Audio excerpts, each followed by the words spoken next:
Dans le Périgord, on les nomme les marchés gourmands ou marchés nocturnes, mais aussi grandes tablées. Ce sont des rencontres conviviales autour d'une restauration, dans une atmosphère festive au son de la musique. Une première à Clisson s'est déroulée au parc de la commune libre du Fiat des Pommiers, organisée par l'association Il y a du monde, créée il y a maintenant 5 ans. Au programme, frites, grillades, crêpes et buvettes, animées par le bal floc à l'ambiance des bals musettes. Écoutez, on a la chance d'avoir à Clisson des associations qui proposent avec la ville d'animer les quartiers. Et ces moments conviviaux où la population est invitée, nous sommes soutiens à fond de cette dynamique. Le rêve de la présidente d'origine polonaise, mariée à un Portugais, vivant en France, ayant beaucoup d'amis hors de nos frontières, américains, anglais, italiens, suédois ou australiens, et de rassembler toutes les générations de tous horizons. Près de 300 convives étaient présents. Le rêve devient-il réalité ? C'est super, je suis super heureuse. Vraiment, c'est mon rêve qui se réalise. C'est que je voulais toujours voir ça à Clisson, partout. On faisait les fêtes comme ça en Portugal, en Pologne et maintenant à Clisson. Ah justement, c'est quoi ce rêve ?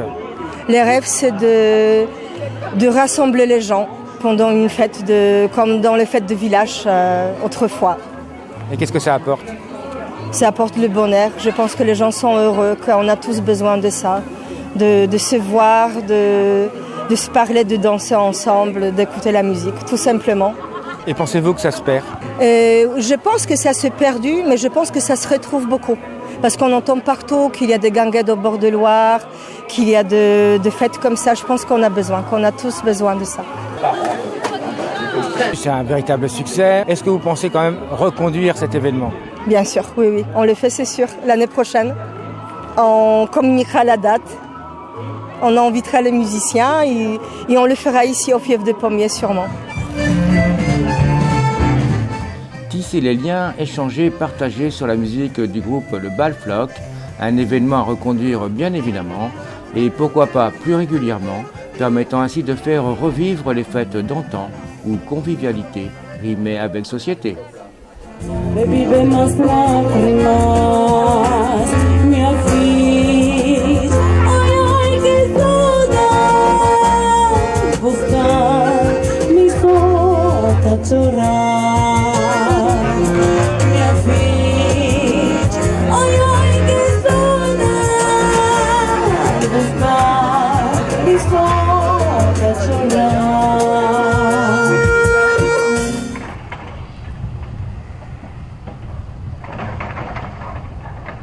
C'est donc avec les enseignants et l'équipe périscolaire que la municipalité de Remouillé, accompagnée par l'architecte responsable des travaux bien sûr, a organisé une visite de chantier pour participer au lancement officiel des travaux de restructuration de l'école primaire Jean de La Fontaine.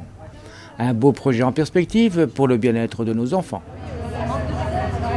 Oui, des travaux. Donc l'école date de 2005 et il n'y a pas eu de restructuration majeure sur cette école. On avait installé 2 modulaires, donc le premier depuis 2010 et le deuxième 2014. L'idée c'était de regrouper les 2 écoles, donc primaire et maternelle, sur un même site, faciliter les déplacements pour les parents et puis faciliter aussi le cadre d'enseignement et puis remettre tous les bâtiments aux normes. Et l'ancienne école maternelle nous servira à aménager un vrai périscolaire, un vrai accueil périscolaire, parce qu'aujourd'hui on a des dérogations de la préfecture pour utiliser la salle de motricité, mais en termes de travail pour les enseignants et l'équipe périscolaire, c'est pas l'idéal. Donc ici on déplace les classes de maternelle côté primaire avec une vraie cour, on restructure une classe de primaire qu'on agrandit, on crée une classe supplémentaire pour anticiper l'évolution de la commune et on aménage des préaux puisqu'on manquait de préaux dans les cours. Alors agrandissement mais pas trop rapidement quand même. Non, l'agrandissement va durer 1 an. Donc l'idée c'est que la fin des travaux est prévue pour juin 2020. On aura tout l'été pour aménager les classes, pour avoir une vraie rentrée scolaire, donc septembre 2020. En prévision bien sûr avec une démographie qui augmente. Ouais, une prévision, on a beaucoup de demandes. Il y a des projets de lotissement importants qui vont arriver d'ici 2-3 ans. Donc on préfère anticiper que d'être dans l'urgence, de remettre des modulaires ou de faire des travaux en urgence. Oui, parce que je crois que les modulaires, ça coûte un peu. 350 € par mois, donc le plus ancien avait 10 ans, vous faites le calcul, on paye une classe. Alors justement, au niveau calcul, un peu les montants de tout ça? Donc 1 330 000 € pour l'agrandissement et la restructuration, 150 000 € pour faire le périscolaire. Et la chance qu'on a eue, c'est qu'on a été subventionné à hauteur de 790 000 €, 790 000 €, pardon. Donc aide de l'État, du département, de la région et de l'agglo. Alors de la chance ou peut-être tout simplement du bon travail? Un peu des deux. Alors donc les travaux terminés? Donc les travaux fin juin 2020, ils vont durer aussi longtemps puisque il y a l'école qui continue en parallèle et l'idée était de ne pas déranger les classes dans la mesure du possible. Donc les gros travaux auront lieu pendant les vacances scolaires, c'est ce qui fait rallonger la période de travaux. Rendez-vous donc en juin 2020 pour apprécier le travail accompli. Quant aux arbres détruits, n'ayez crainte, d'autres vont être replantés.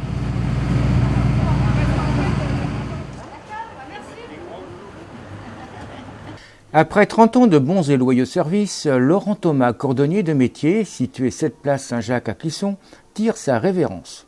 Fin d'année, il cessera son activité pour un départ en retraite bien mérité. Désireux que son métier perdure, il lance un appel à un repreneur pour exercer un métier ancestral et gratifiant. Un métier très varié, offrant de multiples possibilités d'exercer son talent dans différents domaines. On peut faire plein de choses, hein. On ne fait pas que de la cordonnerie, hein. On fait multiservice, de la sellerie, des réparations de canapés éventuellement, de voitures aussi, hein, les intérieurs, éventuellement ça peut se faire aussi, hein. On peut faire plein de choses, remettre des pièces, renforcer des morceaux qui lâchent, voilà quoi, hein. C'est très varié, hein. On peut faire de la boche, travailler sur les selles de chevaux, plein de choses diverses et variées, fabrication de sacs, fabrication de ceintures, bien sûr réparation, oui, de la semelle, de la chaussure de A à Z, quoi, hein, du talon à la tige de chaussure. Hein. Est-ce qu'on trouve encore, en restant un peu sur les chaussures, mais pas que, est-ce qu'on retrouve encore des chaussures, des produits de qualité auxquels vous pouvez travailler? Alors oui, il y en a encore, mais elles sont très rares, parce qu'elles sont hors de prix, et donc pas accessibles à toutes les personnes. Donc il faut avoir une clientèle bien appropriée pour travailler sur de la chaussure comme ça. Mais beaucoup plus agréable à porter, je pense. Ah ben bien sûr, puis plus saine sûrement. Parce que là, les podologues, ils ont du boulot. Hein. Plus saine, pourquoi? Plus saine, parce que le cuir est plus sain que de la chaussure synthétique. Les pieds transpirent moins. Et on attrape moins de saloperies au niveau mycose et tout ça par rapport aux pieds. Et les déformations des pieds aussi. Les semelles trop molles ont tendance à déformer les pieds au fur et à mesure des années qu'on les porte. Donc c'est une moins bonne tenue du pied. Donc il y avait des causes pour que les choses soient en cuir avant et plus rugueuses si on veut. Et les gens ont perdu un petit peu cet esprit? Maintenant on veut du souple, on veut du pas lourd à porter et voilà, ça dure pas quoi. C'est ça, c'est jetable. En gros, maintenant, c'est ça. Alors sinon, je crois que vous faites un petit appel. Oui, je fais un appel parce que je vais arrêter mon métier à la fin de l'année. Donc je cherche donc un repreneur qui est motivé, dans un contexte assez difficile quand même, faut bien le dire. Mais c'est quelqu'un de motivé, je pense qu'il peut réussir. Et surtout, c'est un métier quand même gratifiant. Assez, oui, parce que le contact clientèle qui est super sympa. Et puis ce serait dommage de perdre ça, quoi. L'appel est donc lancé pour que ce métier ancestral ne tombe pas dans l'oubli. N'hésitez pas à contacter Laurent Thomas, passionné. Il se fera un plaisir de vous parler de son métier et peut-être de vous convaincre de lui succéder. Et voilà. Hop. Et voilà.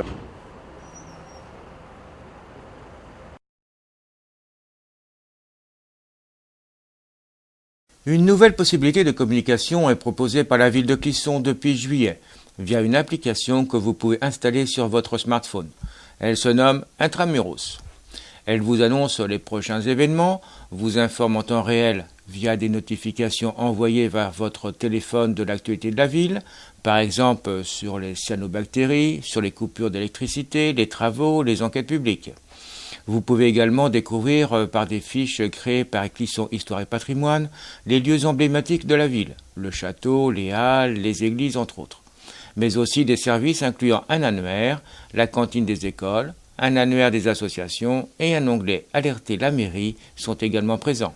Nous avons depuis quelques années réfléchi à proposer un mode de communication moderne à la ville et à ses citoyens, de façon à rapprocher la vie municipale de nos concitoyens, de façon à vraiment être réactifs et les inviter à participer de manière citoyenne à la ville et ses richesses. On sait de manière générale, au niveau national, on a à peu près aujourd'hui 65% des Français qui utilisent le smartphone. Donc l'idée, c'était d'utiliser ce moyen de communication moderne et de proposer une application qui permette justement cette proximité avec nos concitoyens. Avec un icône important dénommé « Alerter ma mairie ». On a enfin un point très important, une touche qui permet de signaler des dysfonctionnements ou quelque chose d'important au niveau de la ville. Donc tout citoyen, même très éloigné de cette vie municipale, peut au cours d'une balade ou en allant faire ses courses remarquer quelque chose d'anormal et en informer tout de suite de manière très, très spontanée et intuitive les services de la ville qui, eux, en contrepartie, pourront réagir plus facilement face aux problèmes signalés. Ce que l'on souhaite aussi, c'est au travers de ce moyen de communication, c'est de rapprocher tous les citoyens et de les initier à la vie municipale et au projet, qu'ils se sentent investis aussi dans les décisions qui sont prises au niveau de la ville et des élus et de l'équipe municipale au travers de sondages. Donc on aura à terme la possibilité de proposer aux citoyens des sondages pour savoir quel est leur avis sur un sujet ou un projet proposé par la ville et les élus. Le prestataire est une jeune start-up soutenue par l'Association des maires de France. Quant au coût, il s'élève à 60 € par mois pour la municipalité pour un engagement d'une durée de 3 ans. Le service est bien entendu gratuit pour l'utilisateur. Une application au service des Clissonnais, mais aussi des touristes voulant participer ou découvrir notre ville de Clisson. Vous pouvez télécharger l'application via Google Play ou App Store.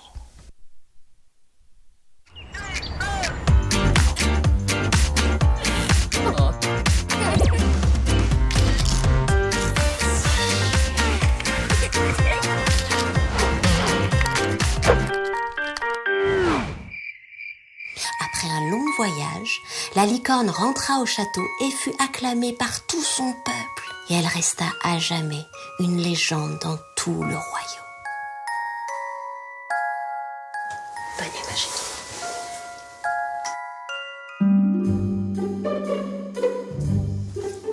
Alors ? Ça y est, elle dort comme un loir. Pitié, il veut pas aller se coucher, j'en peux plus. Plus il me regarde, moins il a sommeil. Et demain, il aura la tête en vrac et moi, la batterie à plat. Ils ont beau avoir des journées stressantes à courir partout et à faire 1000 choses, une belle histoire, et hop, dodo instantané. Après un long voyage, la licorne rentra au château et fut acclamée par tout son peuple. J'arrive pas à croire que je viens de faire ça.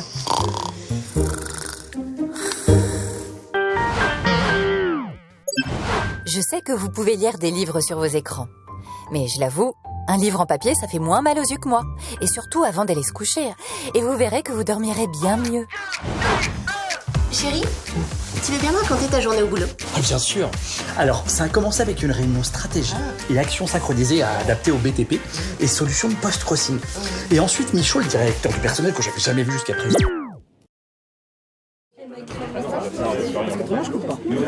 C'est juste à temps que le nouveau restaurant du groupe scolaire de l'école Jacques Prévert, dans un nouveau bâtiment, a pu être inauguré. Il est prêt à accueillir les 450 scolaires, mais avec une capacité plus importante, avec plusieurs objectifs pour ce restaurant. On avait plusieurs objectifs. Il fallait répondre à l'augmentation de fréquentation. Aujourd'hui, on a une capacité qui peut atteindre 550 repas par jour. Le second objectif, c'était de se mettre aux normes de sécurité parce que des contrôles des services de l'État nous ont fait apparaître de grosses non-conformités dans l'ancien restaurant. Également objectif lumière et acoustique.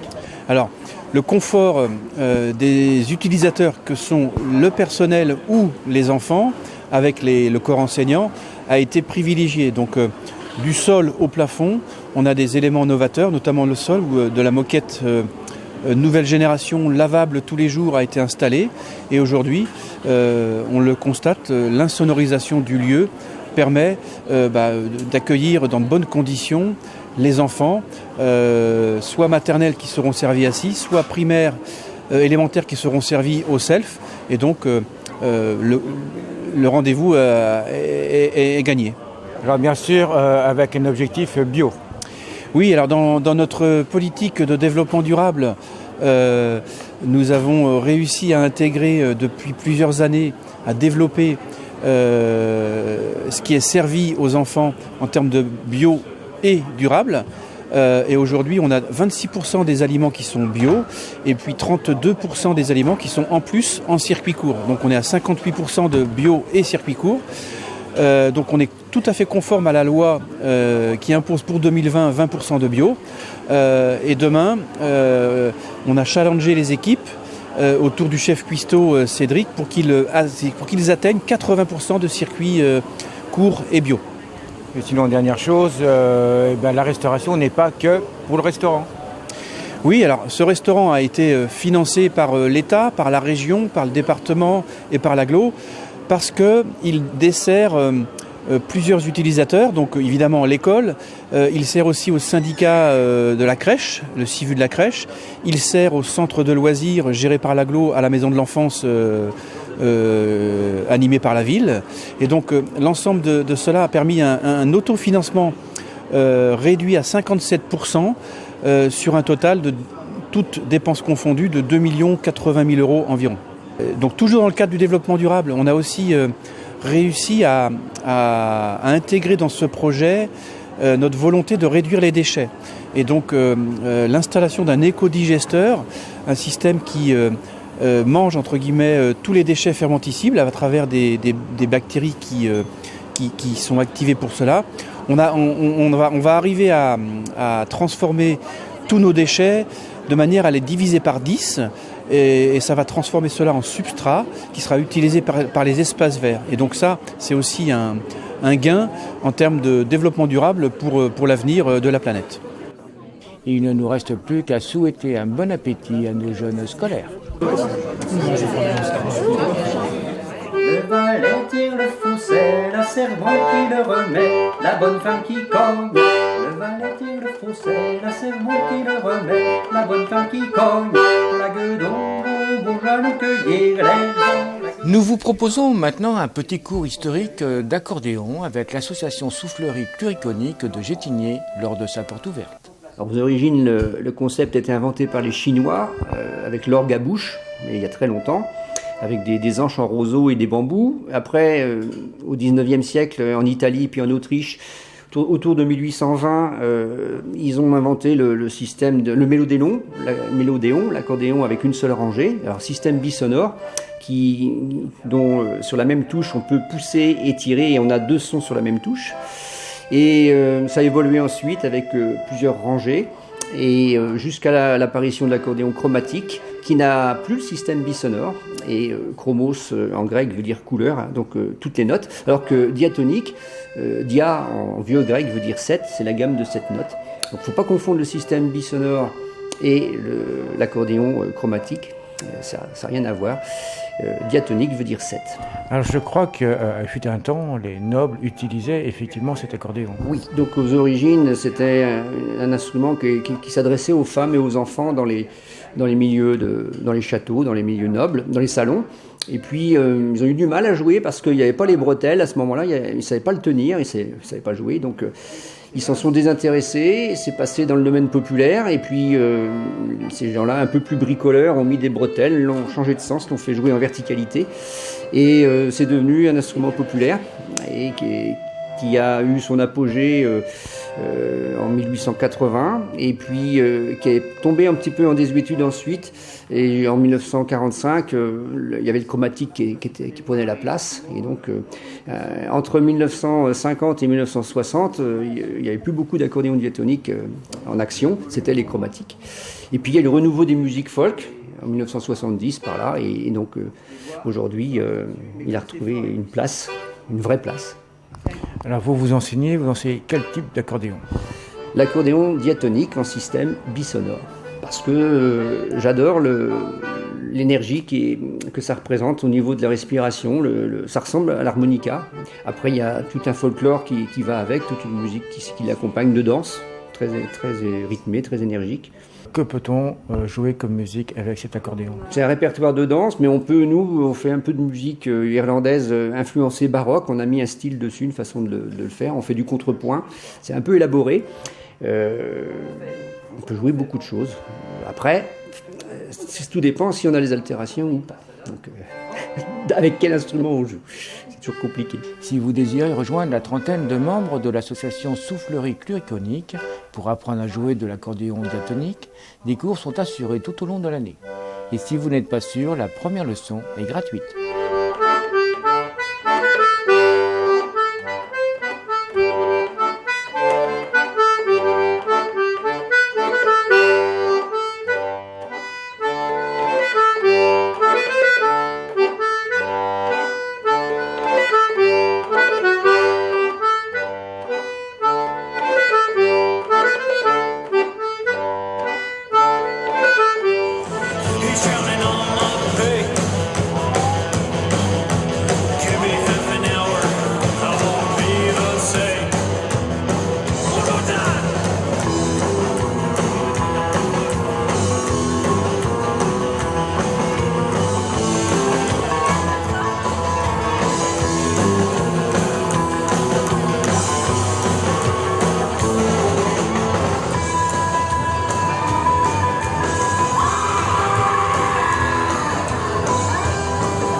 Coccinelle combi de la marque Volkswagen et quelques buggy, quelques Porsche vintage ont investi en masse le centre-ville de Clisson à l'appel des organisateurs Super VW Fest.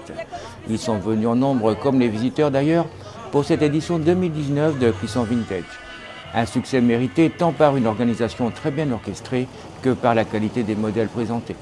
Un engouement certain des visiteurs pour cette période vintage de l'automobile allemande. Côté propriétaire, pour quelle raison devait-on acquéreur d'un combi VW ? Ah, le mythe, le virus qui m'a été filé par mon voisin. Déjà passionné de voitures anciennes.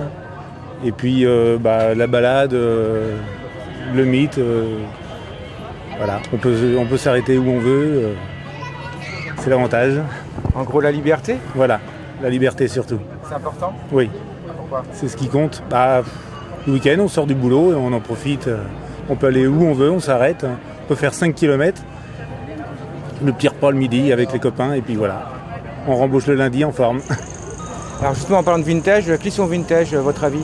Ah, c'est génial. Clisson, dans la ville, c'est pas trop entassé, on est très bien. Une belle journée, c'est bien organisé et tout, c'est nickel. Quant à la coccinelle, elle restera un mythe. Alors ce qui me plaît, c'est le côté ancien, c'est le côté sans électronique. C'est facile à réparer, c'est facile à bricoler. Donc, et puis le look, voilà, c'est tout ce qui est plaisant avec cette voiture-là. Et vous croyez que c'est un petit peu toutes ces idées-là qui en font que ça devient pratiquement une légende ? Ah, la légende, c'est surtout avec le mouvement hippie, voilà, le fait qu'en fait tout le monde dans sa famille a eu une coccinelle quasiment.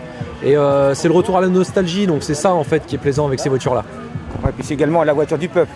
Ah, c'est la voiture du peuple, effectivement. Donc il y en a eu tellement qu'on la connaît tous et on a tous envie d'en avoir une en fait.